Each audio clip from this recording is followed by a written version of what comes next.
welcome to Actress Amira Ascending. You're watching In My Humble Opinion with me, your girl Amira. And today I have a very special guest, the lovely Tiffany Shaw. Yes, you guys, Tiffany Shaw is an amazing actress and friend, and I just love her energy. And so thank you for being here today. Thank you for having me. Of course. So today we're going to talk about another one of my favorite quotes. It's by Albert Einstein, the genius, and he has this quote where he says, "Life is like a bicycle.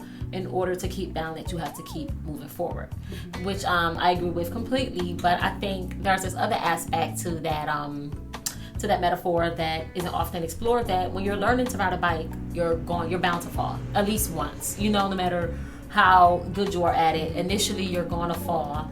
And for some people in life, it's so hard to get back on that bike and get back in that balance in the groove of things and to keep going. And I think those who do get back on is what separates the winners from the quitters versus winners versus the losers, because you only become a loser once you quit, you know? And I've seen you just keep going from the very second I met you when we worked on set together. From then you just kept going and kept going. And I know if your life is anything like any humans, it has, its things, but you just keep going no matter what. So I was just wanted to first ask you, what is like the driving force behind you that just keeps you to keep going no matter what, even when it seems like all the odds are against you? How do you keep just pushing forward? Well, my number one influence is obviously Jesus Christ and my Lord and Savior. So if you don't have that, I would hope that you find your spiritual guidance that motivates you. But my second biggest motivator is actually from one of my greatest life mentors, a high school band director of mine that has guided my life pretty much from the beginning that I met him in middle school and beyond. And he taught us that you are what you do. And so, like, if you lie, you're a liar. If you cheat, you're a cheater. If you quit, you're a quitter. But since then, and with life experience, I've realized that you can change what you're doing, though. So my thing is, you are what you do, but you can change what you're doing. And I want to be a winner. So instead of being a quitter and doing quitter things, I am fueled to know, like, I am what I do, and I'm a winner. So what are winner things I can do to succeed at everything that I want to do? Nice. I love that. So it's basically just about what you want to be and just doing those things and you'll be it. Right. Pretty much. Exactly.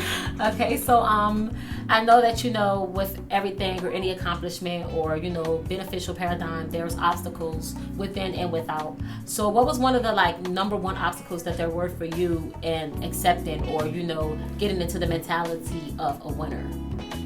Well, one of my biggest barriers was realizing that, I was good enough as I am. So I have a background in pageantry, I've acted, modeled, and a lot of the time on camera or on stage, you're taught to be, the best version of you, but that you is still a package that other people want.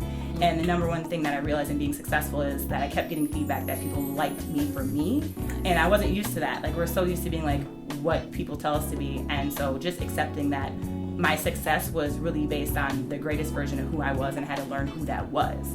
So you can't really be successful faking. That's only going to get you so far. So to be, get grounded in my own skin, realize who that is and what that means, that was the key to my success in being a winner. Nice. So while you were at that point, of overcoming that obstacle and getting grounded into yourself, what was the number one thing that you've learned about yourself or just about overcoming that, in the process of overcoming that, what was one thing you learned about facing those fears or those obstacles in life? The number one obstacle really is being comfortable being alone.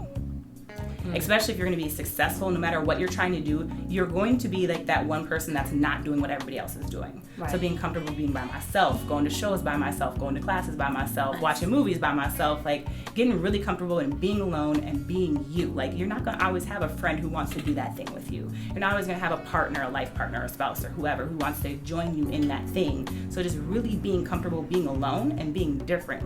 No one's been successful doing what everybody else is doing. Right. So the sooner you get used to being comfortable, being uncomfortable, and being the only one doing what you're doing, is that, again, the key to success. As soon as I realize, I'm gonna be alone a lot.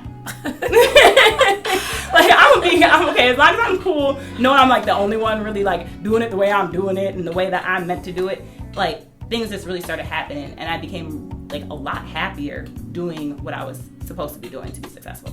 Nice. That's very comforting for me because I always quit myself on just being a nonconformist or an outcast. And I think a lot of people who are out there watching that can relate to me or you probably feel the same way. And like, quite frankly, I've been single for like a year and a half. So, okay, good to know that like I'm in good company. That's a good thing. Right, exactly.